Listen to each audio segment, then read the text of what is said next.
నమస్తే అండి. నేను సేవక్ ఫోర్స్ నాగరాజ్. ఈ సేవక్ ఫోర్స్ అనే ఆర్గనైజేషన్ 2014 జనవరి 12 ప్రారంభించడం జరిగింది. అప్పుడు నేను ఐఏఎస్ అకాడమీ హైదరాబాద్లో ఉన్నాను, సివిల్స్ కోచింగ్లోను. నేను నా కొంతమంది ఫ్రెండ్స్ సహకారంతో స్టార్ట్ చేయడం జరిగింది. అప్పటి నుంచి ఇప్పటి వరకు ఈ చేయితో సహాయం చేస్తే ఈ చేయి తెలియకుండా కార్యక్రమాలను చేసుకుంటూ వస్తున్నాను. నేను ముందుకు సాగడానికి సహకరించిన నా ఫ్రెండ్స్కి, గుర్తు తెలియని వ్యక్తులు కూడా, అన్నోన్ పర్సన్స్ కూడా, వాళ్ళందరికీ కూడా థ్యాంక్స్. అండ్ ఇప్పుడు ఆంధ్రప్రదేశ్ పరిస్థితి ఎలాగుంది అనేసి అంటే విచ్ఛిన్నం అయిపోయింది పూర్తిగా. ఆంధ్ర రాష్ట్రం ఏర్పడిన తర్వాత, నూతన రాష్ట్రం ఏర్పడిన తర్వాత పూర్తిగా విచ్ఛిన్నం అయిపోయింది. మన నియోజకవర్గం, పలాస నియోజకవర్గంలో కూడా పరిస్థితులు అలాగే ఉన్నాయి. ఎంతో కొంత అభివృద్ధి చెందినా కంటే అభివృద్ధి వెనకాల జరుగుతున్న కుట్రలు కావచ్చు, భూదందాలు కావచ్చు, అన్నీ జరుగున్నాయి. ఇప్పుడైనా కాదు, గత పాలకులు కూడా అదే చేస్తారు, ప్రజెంట్ కూడా అదే జరుగుతుంది. నేను చెప్పదలుచుకున్నానంటే, నన్ను ఫాలో అవుతున్న, నాకు సహకరిస్తున్న ఈ సేవక్ ఫోర్స్ సంస్థను బలపరిచిన వ్యక్తులు ఎవరైతే ఉన్నారో వాళ్ళంతా తమ్ముడు ఎవరికి ఓటేయాలి, నాగా ఎవరికి ఓటేయాలి అని అడుగుతున్నారు. సో కాస్త మీరు ఆలోచించి ముందు ఏం జరిగింది, ముందు పాలకులు ఏం చేశారు, ప్రజెంట్ వాళ్ళు ఏం చేస్తున్నారు ఒకసారి చూడండి. ఈరోజు 9వ తేదీ, మే 9. సో 10, 11 ఈ 2 రోజులు అనుకుంటున్నాను. ప్రస్తుతం మన నియోజకవర్గంలో ఉన్న ఎమ్మెల్యే మినిస్టర్ గారు అప్పలరాజు గారిని, ప్రతిపక్షం ఎన్డీఏ కూటమి బలపరిచిన అభ్యర్థి శిరీష గారు, ఇద్దరిని కూడా కలవదలుచుకున్నాను. 2 ప్రధాన సమస్యలను అడగదలుచుకున్నాను. వాళ్ళు అవి తీర్చగలరు అంటే వాళ్ళకు ఓటేయండి అని మాత్రం నేను ఖచ్చితంగా మీకు చెప్పగలను. అదేవిధంగా ఏవైతే భూములు కబ్జాలు అయ్యావో, గిరిజనకు సంబంధించిన కావచ్చు, ప్రభుత్వ భూములు కావచ్చు, అవి వెనక్కి తెప్పించగలరా, మళ్ళీ అవి ప్రభుత్వ పరం చేయగలరా, ఆ దమ్ము ఉందా, ఆ స్టామినా ఎవరికైనా ఉందా? మేబీ శిరీష ఆర్ అప్పలరాజు గారు, ఇద్దరు ఎవరైనా, వీళ్ళిద్దరు ఎవరు హామీ ఇస్తారో వాళ్ళకి ఓటేయమని మాత్రం నేను చెప్పగలను. అండ్ సెకండ్ థింగ్, ఒక బీటెక్ విద్యార్థి మువ్వల నగేష్ తన శివాని ఇంజనీరింగ్ కాలేజ్లో హత్యకు గురిపడ్డాడు. సో తన హత్యకి కారణాలు ఏంటి అన్నది ఇప్పటికి కూడా బయటికి పెట్టలేదు. సో దాన్ని ఎవరు పరిష్కరిస్తారు, ఆ కుటుంబానికి న్యాయం ఎవరు చేస్తారు? సంవత్సరాలు గడిచిపోయాయి, ఇప్పటికి కూడా న్యాయం దొరకలేదు. పేద కుటుంబం కదా, నోబెల్ రేంజ్కి సంబంధించిన అబ్బాయి, తను ఎవరు, ఆ కుటుంబానికి ఎవరు న్యాయం చేస్తారని హామీ ఇస్తే వాళ్ళకి ఓటేయండి అని నేను చెప్తున్నాను. అండ్ సెకండ్ థింగ్, గత 60 సంవత్సరాల్లో గౌత్ ఫ్యామిలీ ఏంటి చేసిందా, ప్రజెంట్ మేమేం చేస్తామని వైసీపీ వాళ్ళు అన్నా సరే, 60 సంవత్సరాలు ఏం చేయకపోతే మనం ముందు నడవగలుగుతున్నామా? ప్రజెంట్ మీరు ఇప్పుడు చేయకపోయినా సరే ముందు నడవగలుగుతాం. అందరూ చేశారు, కాకపోతే అభివృద్ధి వెనకాల జరిగిన అవినీతి మాత్రం మీరు మాట్లాడడం మానేస్తున్నారు. అండ్ సెకండ్ థింగ్, ప్రభుత్వం, వైసీపీ ప్రభుత్వం వచ్చిన తర్వాత ప్రజా సంక్షేమ పథకాలు ఎన్నో ప్రవేశపెట్టింది. కరోనా సమయంలో ప్రజా సంక్షేమ పథకాలు అవసరమయ్యాయి. 5 సంవత్సరాలు చూసుకుంటే 3 ఏళ్ళ ప్రభుత్వ పాలన సాగింది, 2 ఏళ్ళ ప్రభుత్వ పాలన సాగలేదు, కేవలం కరోనా కారణం. సో ఆ 3 ఏళ్ళు ప్రజా సంక్షేమ పథకాల కింద డబ్బు మార్కెట్లో పంపిణీ జరగడం వల్ల సామాన్యుడు బాగానే ఉన్నాడు. ఆ తర్వాత ఏంటి, అభివృద్ధి ఎక్కడుంది? ఎంతో కొంత అభివృద్ధి జరిగింది, అనుకున్న స్థాయిలో అభివృద్ధి జరగలేదు, ఉద్యోగాలు అనుకున్న స్థాయిలో లేవు.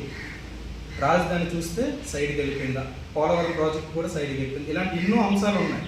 సో మనము ఏ పార్టీ అని కాకుండా ఇదే పార్టీని గెలిపించేద్దాం, అదే పార్టీని గెలిపించేద్దాం కాదు, నిల్చున్న అభ్యర్థుల్లో, పోటీ చేస్తున్న అభ్యర్థుల్లో, ఫర్ సపోజ్ మనకి పలాస కాన్స్టిట్యున్సీ తీసుకుంటే వైసీపీ నుంచి అప్పలరాజు గారు, ఎన్డీఏ నుంచి టీడీపీ, జనసేన, బీజేపీ నుంచి శిరీష గారు, నెక్స్ట్ కాంగ్రెస్ నుండి మంచి త్రినాథ్ బాబు, ఇలాగ independents, next Bahujan Samajwadi party something ఇలా పోటీ చేస్తున్నారు. వీళ్ళలో మీ మనసుకి ఇతను మంచి చేశాడు, మంచి చేస్తాడు, ఈమె మంచి చేస్తుంది, అవకాశం ఇద్దాం అనిపించినట్లయితే మాత్రం వాళ్ళు ఖచ్చితంగా ఓటేయండి.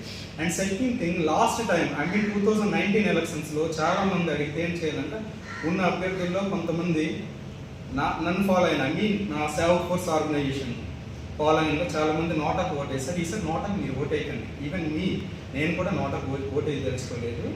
మంచి చేస్తారని ముందుకు వచ్చిన వాళ్ళకి మాత్రం వేస్తాను, అది మీరు గుర్తుంచుకోండి. అండ్ సెకండ్ థింగ్, రాజకీయాల్ని పూర్తిగా వ్యాపారం చేస్తారు. ఇక్కడ ఆ వ్యక్తి తెలిసి జరుగుతుందా, లేకపోతే అతనే చేస్తున్నాడా, లేదా ఆమె చేస్తుందా అన్నది తెలియడం లేదు. పూర్తి వ్యాపారం చేసి పడేస్తారు. భావి తరాలకి మనం ఏంటి చూపిస్తాం, అది ఒకసారి మీరు ఆలోచించండి. యువత రాజకీయాల్లోకి రావాలి, యువత రాజకీయాల్లోకి రావాలంటారు. యువత రాజకీయాల్లోకి రావాలంటే వస్తుంది మీ తలకి యువత, మీ కొడుకుల్లో, కూతుర్లో, మీ మనవల్లో వస్తున్నారు. ఇక్కడ నార్మల్ యువతకు మీకు ఎక్కడ అవకాశం ఇస్తున్నారు? రాజకీయం అంటే వ్యాపారం అయిపోయింది. 2 రూపాయలు పెట్టుబడి పెడతాము ఎలక్షన్స్ టైంలో, ఎలక్షన్ అయిన తర్వాత 10 రూపాయలు తెచ్చుకుంటామని చూస్తున్నారు తప్పించి ప్రజలకి పూర్తి స్థాయిలో మనం న్యాయం చేస్తున్నామా లేదని ఆలోచించడం. అది ఎందుకు 5 సంవత్సరాలు ప్రాణాలు అంతా ఈ క్షణంలో పోయే ప్రాణాలు. ఒక పని చేసామా, జన్మించామా, ప్రజలకు సహాయం చేసామా, ఒక పేరు ఉండిపోయింది అన్నది చూసుకోవాలి తప్పించి ఇప్పుడున్న రాజకీయాలు మొత్తం కొలప్స్ అయిపోయి కరప్టెడ్ అయిపోయి. సో ఒక్కసారి ఆలోచించండి. నేనైతే అప్పలరాజు గారిని కలవదలుచుకున్నాను, శిరీషాకను కూడా కలవదలుచుకున్నాను. వాళ్ళ నుంచి నాకు ఏమైనా హామీ వస్తే ఇద్దరు ఎవరు నేను చేస్తానంటే నేను చేస్తాను, ఎవరంటే వాళ్ళు ఖచ్చితంగా వాళ్ళకే ఓటు వేయమని చెప్తాను. బట్ నోటాకి మాత్రం ఈసారి ఓటు వేయకండి. ఓటు వేసి అనౌన్స్మెంట్ అంటే ఓటు వేయడానికి వచ్చి కూడా ఓటు వేస్ట్ చేయదు. సుప్రీంకోర్టు చెప్పిన దీంట్లో మీరు ఓటు వేయదలుచుకోకపోయినా అందులో ఉన్న వ్యక్తుల్లో, పోటీ చేసిన వ్యక్తుల్లో ఎవరు నచ్చకపోయినా కనీసం ఓటుని వినియోగించుకోండి, అందుకే నోటా అనే విధానాన్ని తీసుకొచ్చేమని ఒక రూల్ని తెచ్చినా సరే ప్రస్తుతం ఉన్న పరిస్థితులు ఎవరో ఒక అభ్యర్థిని ఖచ్చితంగా గెలిపించి తీరాలి. అది అత్యధిక మెజారిటీ. వీలా అన్నది నేను 2 daysలో మీకు చెప్తాను. అది మీ అంటే నేను ప్రజలందరి గురించి నేను మాట్లాడతాను, లేదా నన్ను ఎవరైతే తమ్ముడు నాగా ఎవరికి ఓటు వేయాలని వాళ్ళకి మాత్రమే నేను చెప్తున్నాను. అండ్ సెకండ్ థింగ్, కులం చూసో లేకపోతే ఇంకేదో చూసి మీరు ఓట్లు వేయకండి. ఆలోచించండి ఆ వ్యక్తి చేశాడా, చేస్తున్నాడా లేదా అన్నది. అండ్ సెకండ్ థింగ్, అప్పలరాజు గారి పాలన ఈ 5 yearsలో కిడ్నీ హాస్పిటల్ నిర్మించారు. ఓకే, దానికి పునాదులు ఎక్కడ పడ్డాయని ఒకసారి ఆలోచించారు. చేయవలసిన బాధ్యత ఉంది. ప్రభుత్వం మనకంత బాధ్యత, ఎమ్మెల్యేనికంత బాధ్యత. It is the responsibility of every politician or the leader. So వాళ్ళు చేశారు, కాదందాం. నెక్స్ట్ శుద్ధజల నీరు ప్రాజెక్టు ఉద్దానికి సంబంధించింది, అది ఎంతవరకు అయింది, చేశారా లేదా, పనులు సాగుతున్నాయా లేదా, అవన్నీ ఒకసారి ఆలోచించండి. అప్పలరాజు గారు మినిస్టర్గా మన శ్రీకాకుళం జిల్లాకి లేదా మన నియోజకవర్గానికి ఎంతవరకు న్యాయం చేశారు. ప్రీవియస్లో పరిపాలించిన శివాజీ గారు ఏం చేశారు, శిరీష గారు కొత్త రాజకీయాల కొత్త అని నేను చెప్పడం లేదు, just best candidate. She didn't get any seat last time, so she is trying for now. So ఆమె ఏమైనా చేయగలదా, ఆమెకి ఏమైనా అవకాశం ఇస్తామని ఒక ఆలోచించండి. రెండవది, ఎంతవరకు రాజకీయ విమర్శలు చేసుకుంటే తప్పు లేదు, అభివృద్ధి గురించి అవినీతి గురించి మాట్లాడే తప్పు లేదు. ప్రతి విషయంలో మనిషి యొక్క వ్యక్తిగత విషయాలకు వెళ్తున్నారు, అది చాలా పొరపాటు. ఈయన తెలుగుదేశం అయినా సరే, వైసీపీ అయినా ఎవరైనా సరే. పవన్ కళ్యాణ్ ఏం చేశాడు, నేను పవన్ కళ్యాణ్ సపోర్ట్ చేయకుండా మంచిగా సపోర్ట్ చేస్తాను. ఈవెన్ పవన్ కళ్యాణ్ చేసిన మంచిగా సపోర్ట్ చేస్తాను. సో ఆయన చేతిలో అధికారం ఉందో లేదు. ఆయన వ్యక్తిగత విషయాలు ఎందుకు మనం ప్రతిసారి వెళ్ళిపోతుంటాం. వైసీపీ నాయకులు కొంతమంది అప్పుడు టీడీపీ వాళ్ళు కూడా పడ్డారు కదా, వాళ్ళని విమర్శించారని. అవకాశం ఉంటే పిఠాపురం నియోజకవర్గ ప్రజలు కూడాను పవన్ కళ్యాణ్ని ఒకసారి గెలిపించండి. గ్లాస్ వస్తే ఓటేసి ఒకసారి గెలిపించండి, వాడిని చట్టసభలో పంపించండి. ఆయన స్థానంలో ఏంటో ప్రజలకు ఏం చేస్తారో ఒకసారి మనకు తెలుస్తుంది కదా. జగన్ గారికి అవకాశం ఇచ్చారు, రాష్ట్ర విభజన అయిపోయిన చంద్రబాబు నాయుడుకి మళ్ళీ అవకాశం ఇచ్చారు.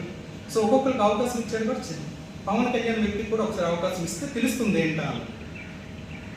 మన నియోజకవర్గం పలాస నియోజకవర్గం కూడా ఆలోచించి you can take any decision before you can think to whom to vote. You have to think. You should think for Palasa constituency also. And last time కొంతమంది వ్యక్తులు పేర్లు నేను చెప్పదలుచుకోలేదు, నియోజకవర్గం నాకు తెలుసు, క్రాస్ ఓటింగ్ చేయండి అన్నారు. క్రాస్ ఓటింగ్ చేశారు, ఓకే. ఒక వ్యక్తి పేరు నేను చెప్పదలుచుకోలేదు. ఒకప్పుడు ఏదైతే వైసీపీ సపోర్ట్ చేశాడు, ఆ తర్వాత నా ఓటు హై స్కూల్లో నా ఓటు ఉంది. నేను ఓటింగ్ వెళ్ళి వచ్చేటప్పుడు ఆ మనిషి అక్కడ నిల్చొని క్రాస్ ఓటింగ్ పాల్పడడం ప్రచారం చేస్తున్నారు. ఎప్పుడైతే అమరావతి రెస్టారెంట్లో చంప చిల్లు అనిపించారో అప్పుడు మనిషిలో ప్రవర్తన వచ్చినట్లుంది, ఆ ప్రవర్తన మారినట్లుంది, కొంచెం మిస్సైడ్ అయ్యాడు. సో అలాగే నేను చెప్పడం లేదు, అలాగే మీరు చేయకండి. ఒక వ్యక్తి మంచి నిజాయితీ ఉన్నాడు. ఈ రోజుల్లో పాలిటిక్స్ అంటే చాలా rare and even Arvind Kejriwal అవినీతిపై పోరాటం చేయడానికి వచ్చాడు, ఈరోజు జైల్లో ఉన్నాడు. ఎంత అవినీతి చేశాడో అంత అవినీతి చేశాడు. Civil servant. Jayaprakash Narayana silent అయిపోయాడు. ప్రజల్లో మార్పు రానంత వరకు నేనేమి చేయలేనని లోక్సత్తాన్ని బంద్ చేశాడు. జేడి లక్ష్మీనారాయణ గారు ఆయన వచ్చారు, మధ్యలో కొంచెం మైండ్ ఇదైనట్లుంది ఆయనకి, అవినీతి కొంచెం ఇలా టచ్ చేశాడు. ఏమైనా ఆ పార్టీ నుంచి టికెట్ వస్తే నేను విశాఖపట్నం నుండి పోటీ చేస్తానని ఆలోచించాను. కానీ ఎక్కడైతే యూనివర్సిటీ స్టూడెంట్స్ చదువుకున్న వాళ్ళు ఉన్నారో వాళ్ళని వేలెత్తి చూపడంతో కొత్త పార్టీ పెట్టుకున్నాడు ఆయన. సో ఒకసారి మీరు ఆలోచించండి, మనము ఎందుకు జన్మించాము, మన విధి ఏంటి, మనం ఏం చేయాలి, మన సమాజానికి మనం ఏం చేయగలుగుతున్నాం, అది మాత్రం ఆలోచించండి. కులం చూసో మతం చూసో ఓటేయకండి. ఆ వ్యక్తి న్యాయం చేయగలదా లేదా.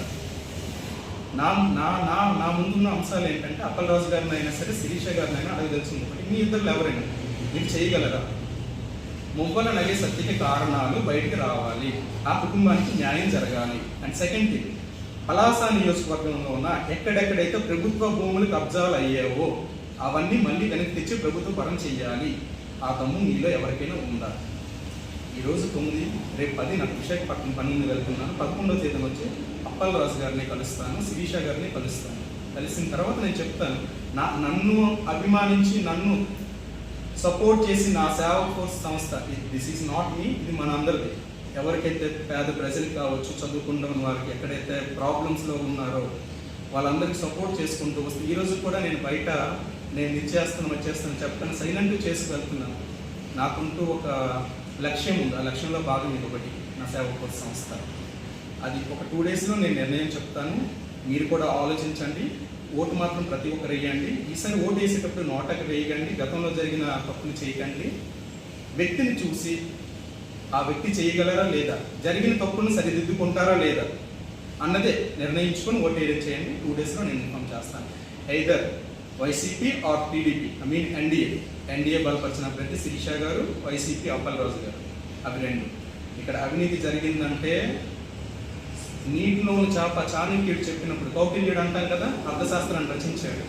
సో అతను చెప్పినట్లు నీటిలోని చేప నీరు తాగకుండా ఉంటుందా అంటే దానికి చెప్పలేదు. ఖచ్చితంగా అది నీరు తాగడం అంటే నీరు తన శరీరంలో తీసుకుంటుందా లేదా మొక్కల దగ్గర విడిచిపెడుతుందా అన్నది తన నీటిలో బ్రతకాలి కాబట్టి. సో రాజకీయ నాయకుడు అనేవాడు అవినీతిపరమైన ఏ పార్టీ అని చెప్పడం చాలా రేర్ అండ్ రేర్ మంచి వాళ్ళని వెతకాలని సంగతి.